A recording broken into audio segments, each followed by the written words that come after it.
வணக்கம் நண்பர்களே, welcome to life changing gallery Tamil.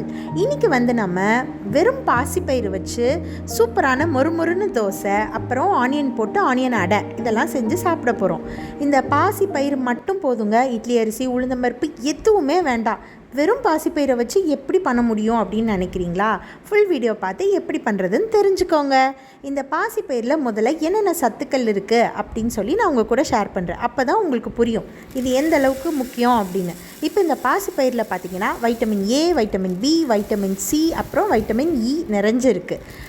இந்த பாசிப்பயிரில் நிறைய நார்ச்சத்து இருக்குது. அப்புறம் 26 கிராம் புரதச்சத்து நமக்கு கிடைக்கிது வெறும் 100 கிராம் பாசிப்பயிறு சாப்பிட்டாலே. இது அதனால் வளர்கிற குழந்தைங்களுக்கு ரொம்ப நல்லது. அப்புறம் லோ கிளைசிமிக் இண்டெக்ஸ் இந்த பாசிப்பயிறு மூலமாக நம்ம உடம்புக்கு கிடைக்கிது. அதாவது ரத்தத்தில் சர்க்கரை அளவு கொஞ்சம் கொஞ்சமாக தான் கரையும். அதனால் இப்போது டயபெட்டிஸ் பேஷண்ட்ஸ்க்கெல்லாம் இதை நம்ம தாராளமாக கொடுக்கலாம்.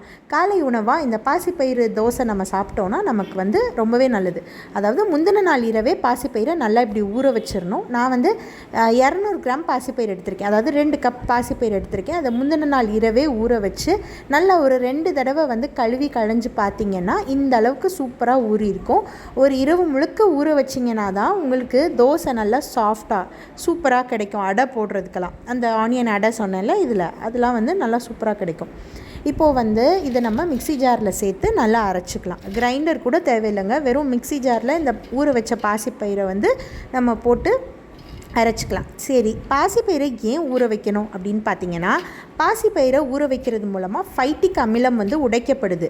அதனால் கால்சியம் சத்து, இரும்பு சத்து, துத்தநாகம் இதெல்லாம் உடம்புல ஈஸியாக அப்சர்வ் ஆகும். அதனால தான் பாசிப்பயிரை ஊற வைக்கிறோம். இப்போ இந்த பாசிப்பயிரை அடைக்கு நம்ம ஒரு அரை டீஸ்பூன் சோம்பு, அரை டீஸ்பூன் சீரகம், 4 பல் பூண்டு, ஒரு சின்ன துண்டு இஞ்சி, அப்புறம் பச்சை மிளகாய் நான் சின்ன பிள்ளைங்க சாப்பிட்றனால கம்மியாக சேர்த்துருக்கேன். நீங்கள் இன்னும் கூட காரமாக நிறையா பச்சை மிளகாய் கூட சேர்த்துக்கோங்க. சேர்த்து கல்லுப்பு சேர்த்து நல்லா அரைச்சிக்கலாம். ரொம்ப கொரகொரப்பாகவோ ரொம்ப வலுவலுப்பாகவும் இருக்கக்கூடாது. நல்லா ஸ்மூத்தாக அரைப்பட்டுறணும்.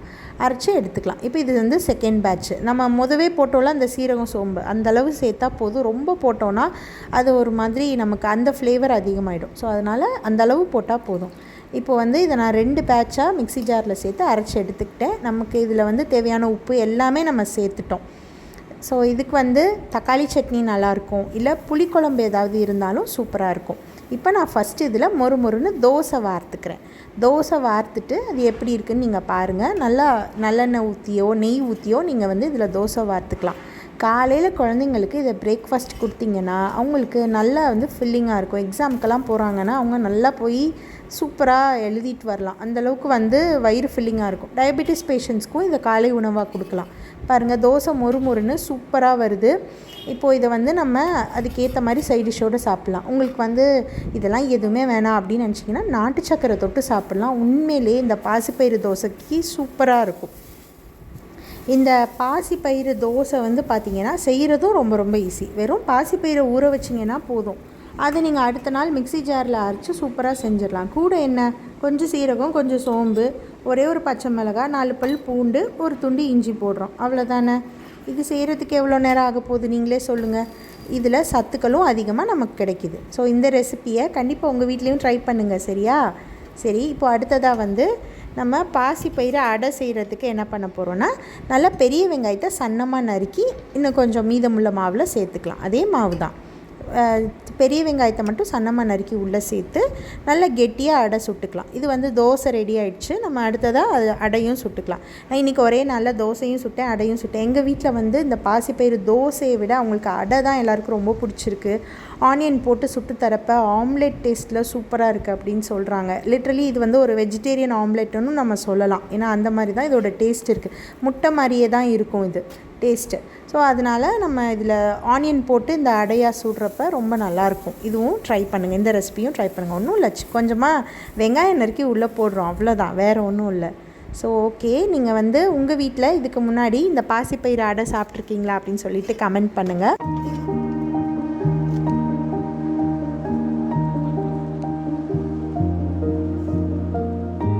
நான் பாசிப்பயிறு அடையன் தோசையை எண்ணெய் கத்திரிக்காய் புளிக்குழம்பு கூட எல்லாருக்கும் சர்வ் பண்ணேன். ரொம்பவே டேஸ்ட்டாக இருந்தது. உங்களுக்கும் இந்த ரெசிபி பிடிச்சிருந்தா ட்ரை பண்ணுங்கள், லைக் பண்ணுங்கள், ஷேர் பண்ணுங்கள், சப்ஸ்கிரைப் பண்ணுங்கள். நன்றி, வணக்கம்.